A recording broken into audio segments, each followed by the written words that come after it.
Now, you might have noticed a lot of commercials on TV lately spruiking what mining means to Australia. The industry is squaring up to the Albanese government over a number of issues, and things could get ugly in the lead up to next year's federal election. Joining me now is Minerals Council of Australia CEO Tanya Constable. Tanya, welcome to the show. Great to be with you, Deb. Now, you've had some very frank things to say to the Prime Minister, Anthony Albanese, who was a guest speaker at the Minerals Council dinner in Canberra this week. He was even seated at your table, so things might have been a little bit tense. But what's got you so fired up? Well, Deb, we prefer to work in cooperation with government. It's really important to do that.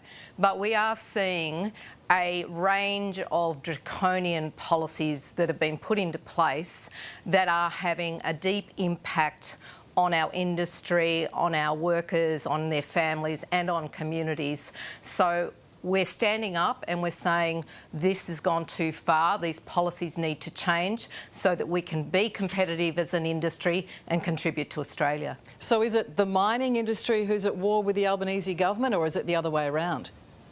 I wouldn't say there's any war. Perhaps. What we are putting forward are our views around what needs to change to make sure that the industry continues to be viable and contribute across the communities that we have. We need to see the fundamentals right. We need to see industrial relations changes put back to where they were a couple of years ago.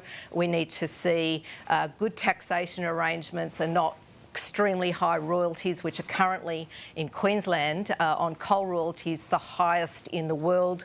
We need to see energy costs stabilised instead of going up, because our energy costs for business are extremely high, and we need to see environmental policies that give good environmental outcomes, not just environmental policy for the sake of environmental policy. Just in terms of the competitive advantage, the other countries that we're talking about that we compete with many of them have sovereign wealth funds to make the most of the huge profits from mining. We don't have that. And the government's also planning critical minerals tax credits. So they are offering things to the mining industry, aren't they? They are offering things to the mining industry. Production tax credits are important in terms of additional investment. However, that's just one policy. I think importantly, Deb, we need to make sure the fundamentals are right for the industry.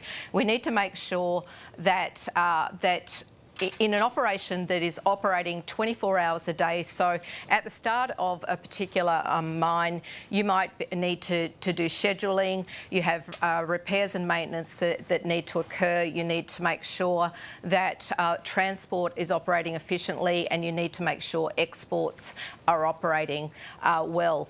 All of those things need to be seamless in terms of activities. But you also make billions and billions of dollars in profits. So why should our viewers, ordinary Australians, really care about a blue happening between the mining industry, which do make a lot of money and also contribute a lot into the economy, but between the mining industry and to politicians? Importantly, mining contributes to the whole economy. It's 10% of GDP.